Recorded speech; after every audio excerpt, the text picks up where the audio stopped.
Merry Christmas, you guys. I don't know what your family is like. We've hit our groove in the Ingram household. We're fully in the swing. We're doing the Jesse Tree Advent calendar with our kids, and developed this new tradition of watching like 20 to 25 minutes of a Christmas movie every night, just to celebrate the season. Because I have a kid, no lie, who thinks they're going to be the next Santa Claus. This is like a serious thing. We have the entire outfit and everything with like the glasses, and he is in training. So we're watching the Santa Claus movies on Disney Plus. We're learning all the things that Santa has to do. I think we'll probably go to the Grinch next so we can learn what not to do as Santa Claus. So you can be praying for us. But great season. I love the Christmas season. I love Christmas movies. Anybody in here, Christmas movie lovers? What is I want to know, what's your favorite? Anybody love Elf? Elf? Come on, man. You can't not love Will Ferrell. It's a Wonderful Life. What else? Die Hard. I figured somebody was gonna say Die Hard, or what's that new movie that came out this year with Santa? I don't even know what it's called, but there's some good ones out there. A Christmas Vacation, come on, National Lampoon's A Christmas Story. How many Hallmark movie lovers do we have in here? You just watch the Hallmark Christmas movies. I figured Joe would raise her hand. I love it. Some of the old ones, right? Miracle on 34th Street. White Christmas, but I agree with you, Kevin. I think the best Christmas movie, maybe the best movie of all time, is It's a Wonderful Life. Come on, George Bailey, right? The story of the broken, right, messy, man, just generous man who on the brink of committing suicide, and he's visited by that crazy angel Clarence, and reminded of the impact that one life can have. I love the quote at the end of that movie by the angel Clarence. He says, "Strange, isn't it? Each man's life touches so many other lives, and when he isn't around, he leaves an awful hole, doesn't he?" Yeah, I think the best movies, the best stories have something like that in them. And I think this connects to the series that we're in today, right? The most compelling stories close with profound truth wrapped in plain language. It's like Mel Gibson yelling freedom at the end of Braveheart, right? That's all you need to know what the movie's about. It's like Jerry Maguire, Tom Cruise, giving every man the line that he can say to his wife, as Tom Cruise says to Renee Zellweger, right? "You complete me." It's like the angel Clarence speaking up at the end of the movie and just wrapping up the story in a nutshell. And that's what we're doing here in this Christmas series as we look at this idea of God dwelling with humanity in Jesus.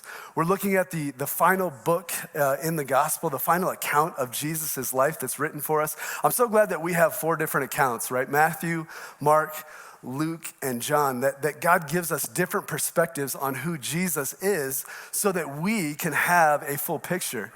And we see this particularly in the birth of Jesus, the Christmas story. We see Matthew present Jesus as the promised Messiah, the promised King, as he recounts the genealogy of Jesus all the way back to David and Abraham. And he talks about the wise men who come to visit the King. And we see in Luke the humanity of Jesus, as we're told of Zechariah and Elizabeth and Mary and Joseph, these teenagers, and Anna and Simeon and the shepherds. We see who Jesus is in all of his reality of being human. But in this series, we are looking at the closing statement of the Gospels on the story of Christmas. We're looking at what John has to say about this birth of Jesus. And Matthew, Mark, and Luke are all sort of written at the same time period, and they're all sort of loosely based on one another. And so there's remarkable similarities between the stories. They complement one another in strategic ways. But John is a little bit different. John writes his book. He was one of Jesus' closest friends and disciples, and he writes his account a couple of decades later, and he writes with the benefit of age and experience. He also writes with the benefit of knowing one of the key characters better than maybe anyone else did. You see, after Jesus had passed away, it's likely that Mary's husband Joseph had died at an earlier time. And when Jesus was crucified on the cross, he looked at this man, John, and asked John to bring Mary into his home. And so John had the opportunity to sit with the mother of Jesus and to talk about his life and his death and his birth in a way that probably nobody else had the opportunity to. And so he writes with the benefit of experience and age, and he gives us the closing statement on Christmas. It's a statement that we're unpacking in this series, and it's a statement written in John 1:14. As John says, the Word, Jesus, became flesh and made his dwelling among us. We have seen his glory, the glory of the one and only Son who came from the Father, full of grace and truth. Right? A profound statement written in plain language for us to unpack week by week as we talk about the importance and meaning of Christmas, of the birth of Jesus. Last week, Joel talked about how the Word became flesh, how Jesus put on flesh. And today, we get to talk about the topic that is really the focus of this series and the focus of the song that Jordan and his team put together so good, right? Jesus made his dwelling among us. And it's such a powerful word, such a great word, but I think we miss some of the impact of what John is trying to say here in modern translations. And I understand why we've translated it the way we have, because if we were to translate it as it's written, it'd be a little bit confusing. If we were to translate it as it's written in its original language, what we would say is the Word became flesh and tabernacled among us. The Greek word that John uses here is the verb form of the noun tabernacle. It's literally what he says. The Word became flesh and tabernacled among us. Or as Joel said last week, the Word became flesh and pitched his tent. He just took up residence among us. He came down and hung out with us. It's what John is getting at here. And this is a word that we're not always very familiar with, but it's a word that would have been really familiar to his audience, the Jews, who understood that the tabernacle was the place where God's presence and glory resided. When God came down to meet with Moses and to meet with Israel, he would pitch a tent and his presence would drop from the skies, and he would meet with Moses and later on with other members of Israel in this tent, in the tabernacle, until the temple would be built later on. It was the place where God's presence and glory resided. And in the Old Testament, when we see this, we often see that God's presence coming down when God tabernacles among his people, when he pitches his tent among the Israelites. It's not a reason for joy. It's not an occasion that brings happiness. It's really an occasion that causes people to react and push away in fear. There's something profound in this statement in John that we can sometimes miss. This is the first time in the entirety of Scripture when the presence of God shows up. It's the first time when God tabernacles among human beings, when he pitches his tent and his glory is seen. It's the first time when God shows up and human beings don't run away in fear. All throughout the Old Testament, whether it's God showing up in the cool of the garden with Adam and Eve, or whether it's the Israelites running away and creating a little trinket to become God because they're so scared of his presence, or Job being undone when God comes down and begins to speak to him, or Isaiah in the throne room. Every time God shows up in the Old Testament, human beings run away and hide in fear. In fact, Moses asked to see the glory of God, and God said, I can't show you my glory. I'll show you my backside, whatever that means, but I can't show you the full way. I can't come before you and pitch my tent completely, or it would kill you. There's something fearsome for us about being in the presence of God. And I think it's worth thinking for us about why are we so scared of God? And I think before we can answer that question, we kind of need to reflect on why we're so fearful as a group of people. Why are human beings oftentimes so scared? I mean, we're scared of everything, right? I have to close the closets for my children at night because they're scared something's gonna come out of them. I'm still scared as a 37-year-old man of snakes and spiders. I gotta be honest, they're terrifying and awful, right? We fear rejection. We fear death. We fear things falling apart. We fear losing control. And I think at a basic level, the reason that we are so fearful as human beings, the reason we deal with so much anxiety is because we want to play God in our own lives. It's what we see with Adam and Eve. We want to be in control. We want to be the masters of our own fate, the captains of our own destiny. But we recognize inside of us that we are incapable of doing the job. We'd like to think that we're in control. We'd like to think that we're good people, but the reality is that each of us know our own flaws and failures, our sins and struggles perfectly, don't we? We'd like to think that we're in control and that we have everything mapped out and can figure out our life. But the reality is that most of us are just flying by the seat of our pants from one day to the next. And we're lucky if we wake up the next day with everything intact. And most of the time, we can convince other people if we keep them at far enough of a distance, right? We can convince other people that we have, as Julie Oakes likes to say, our poop in a group, right? We think that we can convince other people that we have it going on. And so we, really out of fear, I think, are really good at keeping people at a distance. We want intimacy on a deep level, but at the same time, we're scared of it. We don't want people to see who we really are. And so we do a number of things to keep people away from us, right? And these are just a couple that I came up with. I think we do all these things. We lie to hide the truth about who we really are. We use humor to deflect attention away from us. We manufacture anger to push people away. We pretend like everything's fine so no one will pry into our lives. We shift the blame so others will face the heat. And I think each of us at different points in our lives probably has used each one of these tools to keep people away from us, to keep people at a distance. The one that I've always struggled with, and I shared a little bit about this last time, when I was growing up, I was a compulsive liar. I lied about everything.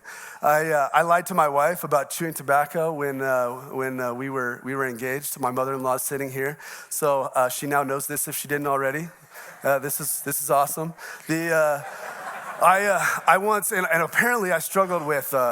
Apparently I just struggled with tobacco and lying. I once hotboxed my grandmother's car the week after I got my driver's license because it was really cold outside, like negative 15 degrees. And I thought it'd be a good idea to do this. I don't know why. And then I lied to my parents, like they wouldn't smell cigar smoke in a car. How stupid was I, right? I lied about everything. My wife doesn't know that story, so there you go, wife. This is wonderful. I once lied so openly to my dad that he slapped me across the face with his open hand. And you know what? I deserved it. I completely deserved it. I looked at him and I just said, yeah, that was the right thing to do in that moment. I mean, there's nothing that I could have done. And I lied over and over and over and over and over again because I was scared that if anyone saw the flaws and failures inside of me, if anyone saw who I really was, they would hate me, they would reject me. And so this is what I did. I kept people at a distance. And I think we all have strategies for doing this. Some of you are really funny. And just because you're funny doesn't mean you do this, but some of us use humor to keep people at bay. We make a joke, we crack a joke, we make people laugh anytime we think they're getting close to us because we don't want to reveal the truth about who we really are. Some of us manufacture anger. We get angry with people. Not necessarily because we're angry, but because it's easier to push people away than it is to let them in, right? Some of us pretend to have it all together like we've got it all figured out, right? We're fine. Everything's okay. We've got this. Everything's good, right? And some of us shift the blame like Adam did. It wasn't his fault, it was his wife's fault, right? We put the blame on others. We blame other people because we don't want people to see who we really are. And we do this with God. This is why we are afraid of God. We keep God at a distance, afraid that his perfection will highlight our flaws and failures. God is holy and righteous and perfect, and we are not. And the closer we get to him, the more our darkness is exposed. God is love in its purest form, and the closer we get to a loving God, the more we see how unloving we are. God is light, and the closer he comes, the more he shines a light on all of our darkness. And when we are in the presence of greatness, it sort of undoes us. And this is why we I think, keep God at a distance. We're afraid that his perfection will highlight our flaws and our failures, and we intuitively understand this. One of the best moments, one of the best episodes in the show Friends, if you've watched it, I think most of us probably have, is the show where Brad Pitt makes his guest appearance. And Monica brings Brad Pitt in to meet her husband, Chandler. And Chandler, in only the way that he awkwardly can, won't cross the room to go shake hands with Brad Pitt. He just stands across the room and awkwardly says hi and sort of introduces himself. And he closes that moment by saying, I'd come over there and shake your hand, but I think it's better for my ego if I stay over here and just say hi, right? This is what it's like to be in the presence of greatness. When we're in the presence of somebody who's beautiful and flawless physically, right? It undoes us because it reveals how ugly we are. When we're in the presence of a great athlete, it reveals how, well, we don't even need to, most of us need to be in the presence of a great athlete, but to reveal how horrible we are athletically. But this is what happens when we're in the presence of someone of greatness. And God, his desire from the beginning of time has been to pitch his tent, to tabernacle among humanity. From Genesis in the garden when he walks in the cool of the day, to the Israelites when he pitches his tent, when he tabernacles in the wilderness, to the time when he builds his temple among them. All throughout history, God is trying to come close to us, and we push away in fear because we know that we are not good enough and righteous enough and perfect enough to be in his presence. And he tried everything. He tried everything. He came to us, right, in the form of a cloud and fire. He came down in an ugly tent. He gave prophets like Isaiah and Jeremiah. He gave kings like David and Solomon. He gave us priests, as we see later on, and nothing worked. Nothing could bridge the gap between us and humanity. And so what was God going to do? How was he going to bridge this gap? And if we back up in John chapter 1, I think we see the solution. We see the only thing that can fix this for humanity. In John chapter 1, verse 9, it says, the one who is the true light, who gives light to everyone, was coming into the world. He came into the very world he created, but the world didn't recognize him. He came to his own people, and even they rejected them. Why did the people reject him? Why was God able to come into humanity in such anonymity and humility? It's because he pitched his tent in the most humble and harmless way possible. He came as a baby. The only thing that doesn't push us away and repel us in fear. I love watching my wife. We're Lord willing, done having kids. If we have another one, it's an accident. But I love seeing my wife whenever we come around a little child. It's every woman, right? You see a baby and you're just drawn to it. There's like this magnetism that exists. I don't even know what it is. And every time she sees a baby, even though we're not going to have another baby, Lord willing, she comes up to me and she's like, oh, don't you want to have another one, man? There's just something magnetic about a child. There's something that draws you in, right? Even as a man, right? There's this cute baby. The director of our Harbor Kids Care Center, Ashley, has a 6-month-old child named Addie. And she is the cutest thing I've ever seen, like this beautiful hair, brown hair. It's so long and full and these big blue eyes. And when she smiles at you, man, like there's nothing you can do. Your heart just melts. And I kid you not, on the rare occasion, like once a month, when you walk into this place Monday through Friday, the Kids Care Center's open, and there's no crying, it's like the happiest place that you've ever been, I swear. Like there's just something right about infants and toddlers that draws us in. There's something that brings us in. Nobody but a teenage boy is scared of babies. We all love children. And the genius of God to come in the only form, to pitch his tent in the only way that he possibly could have, the only way that he could have drawn us in, the only way that he could have brought us close, he did it. He pitched his tent in a humble, harmless way, really a humiliating way for him, to have your diapers changed as the God of the universe by a teenage girl, to have no control. And we see this as John continues. He highlights this because it says, but to all who believed him and accepted him, he gave the right to become children of God. They are reborn not with a physical birth resulting from human passion or plan, but a birth that comes from God. And I want to reread that central verse in the New Living Translation, which is what these verses are in, because I think it captures the essence of what Jesus did in regards to this thing we're talking about today. And it's this, right? So the word became human, and here's the phrase, made his home among us. He was full of unfailing love and faithfulness, and we have seen his glory, the glory of the Father's one and only Son. This is what Jesus did. He came from heaven, the glory and splendor of heaven, in perfection, no sickness, no pain, no suffering, no death. And he made his home among us. He took up residence. He pitched his tent permanently. This wasn't just a temporary thing. He so desired to be close to us, to overcome the fear that we have, that he came, Jesus, made his home among us in the most harmless and humble way possible so that we would approach him. This was the only way that he could do it. It's the only way that we would come close. And with the time that we have left, I want us to think about the profound implications of this for us. And I want you to think with me about what it was like to write this as John. To write this decades after you've experienced life with Jesus. To write this decades after Matthew, Mark, and Luke have been written, the stories of the shepherds and Mary and Joseph and the genealogy of Jesus. And to reflect, I imagine John writing this one day in his old age and reflecting on a conversation he had with Mary.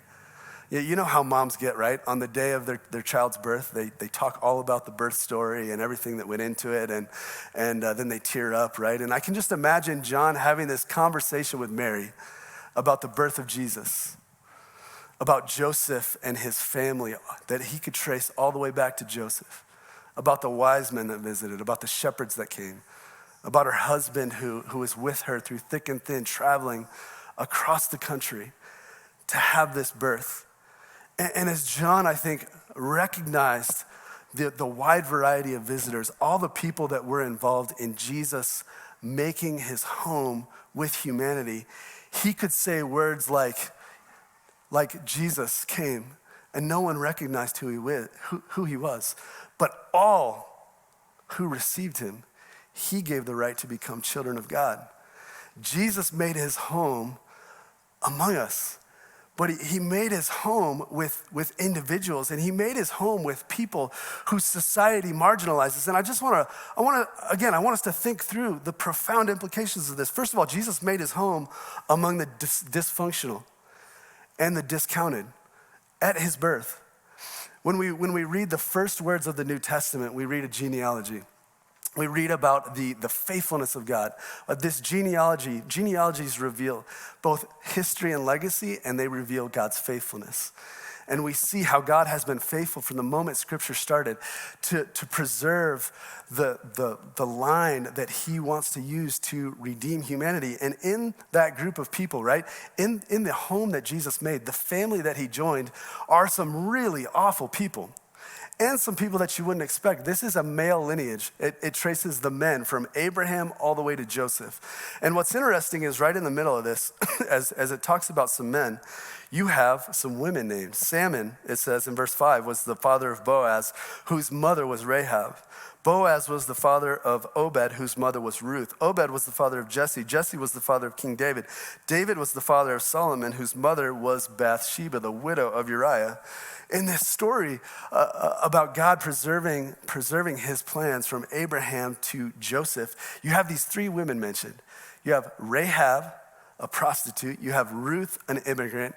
And you have Bathsheba, whose husband was murdered and who was taken advantage of by David. You have some men with skeletons in the closet, and the story goes out of its way to mention women who in that society would have been discounted.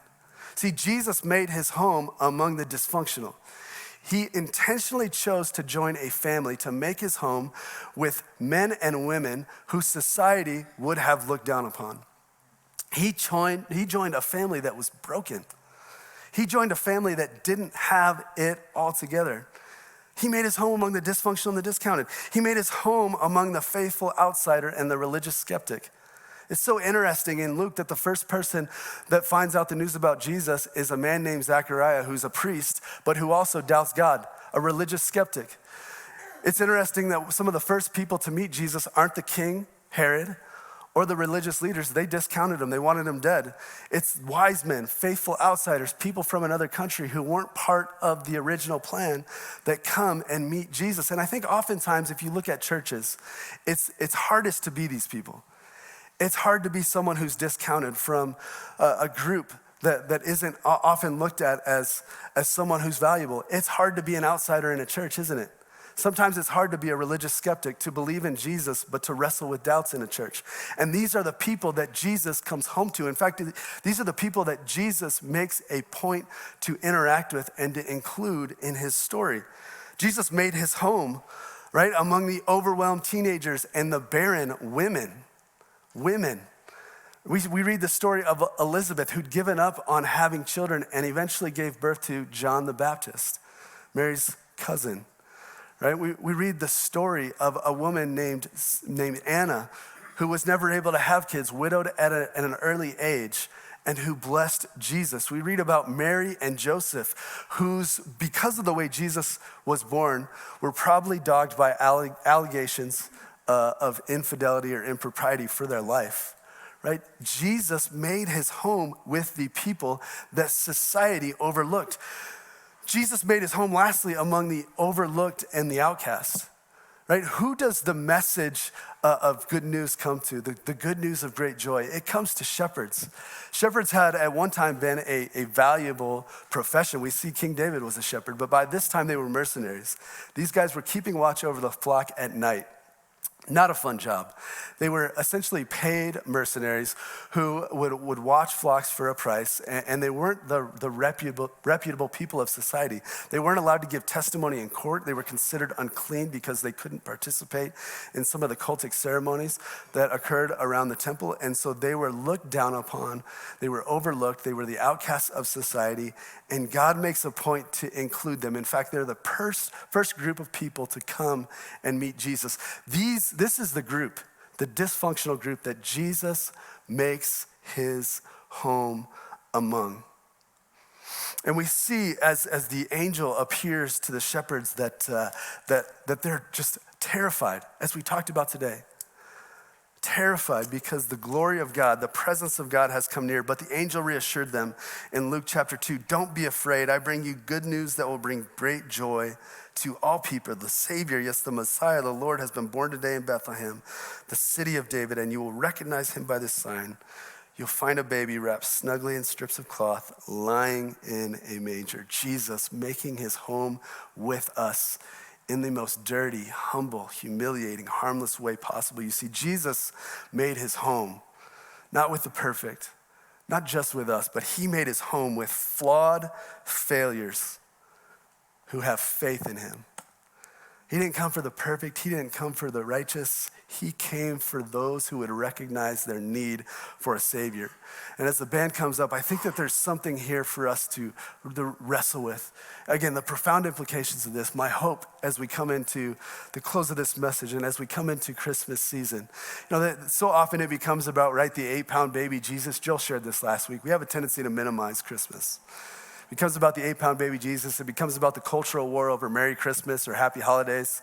It becomes about so many other things, the gift giving, the cookie baking, the present giving.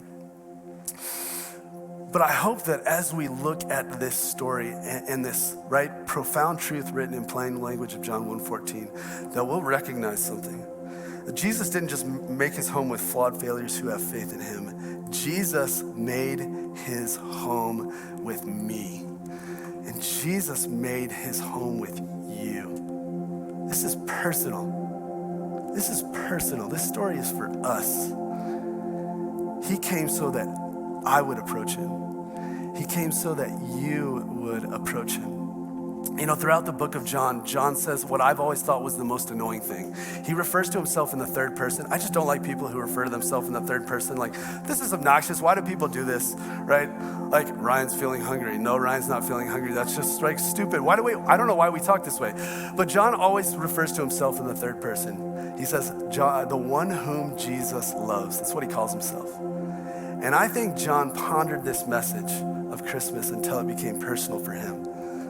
Jesus didn't just make his home with people. He made his home with John. He pondered it until it became personal. And this is my hope for us as we leave today, that we will ponder the message of Christmas, that we'll think about the people that Jesus made his home with until it becomes something that's rooted so down deep in us, where we recognize that Christmas is not just about them or other people or us collectively. It's about me.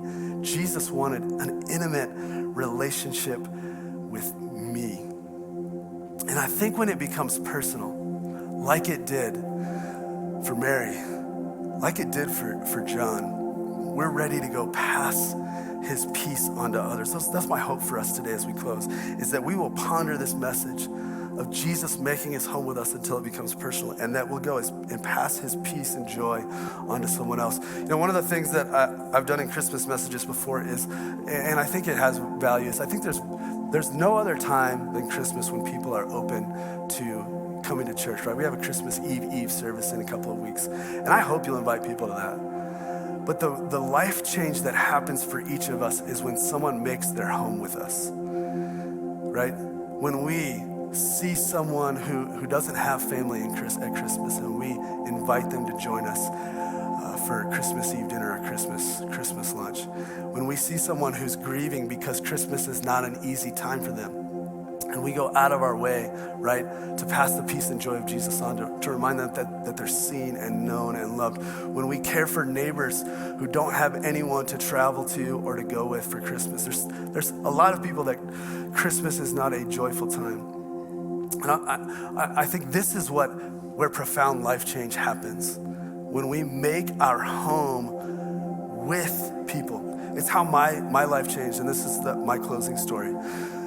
And then I'm gonna walk off and we're gonna sing the phenomenal song, Dwell, man. I can't wait to sing it again. I'm so excited for this. I'm so excited. I should just finish now, no, I'm gonna share the story. So, when I was 9 years old, or 7 years old, my parents got divorced and I was a wreck. Angry, disillusioned, right? So many things. Insecure, unconfident, just a wreck, a bit of a spoiled brat too because of other circumstances. And my mom got remarried when I was 9. And when I was 9, got remarried to one of the best men I've ever met. A guy who's my best friend today, and he made his home with me. And I think of 3 things that so embody how we should live our lives right now. Humility, consistency, generosity, right? Made his home with a spoiled, unlovable brat like me. And moment by moment, took an interest in the things I was interested in. Consistently showed up day by day, right? Humbled himself and got down on my level, right? Didn't try to point down at me and change me, but came alongside me and helped me become the man I am today. And this is what Jesus has done for us. He made his home with us. He came down on our level. He generously gave himself for us, right? Humility, commitment, generosity, and he's never leaving. He'll never leave us nor forsake us, and this is the truth of Christmas. This is why it's so powerful and valuable for us. And I hope it becomes so personal that we can't help but pass it on to others. We can't help but make our home with other people the way that Jesus has made it with us. Would you pray with me and stand as we get ready to sing this song? Father, we love you and we thank you for today. We thank you that you made your home with us, Jesus, that you pitched your tent, that you weren't content, Lord, to see us broken and afraid, unable to come to you, that you humbled yourself in the most humiliating way possible so that we would approach you. And I pray that this would become personal for us this year, Lord. I pray that as we sing the profound words that have been written about you, Jesus, dwelling with us, that it would move our hearts, and that as it becomes personal, it would move our actions. And God, we pray this all in your Son, Jesus' name. Amen.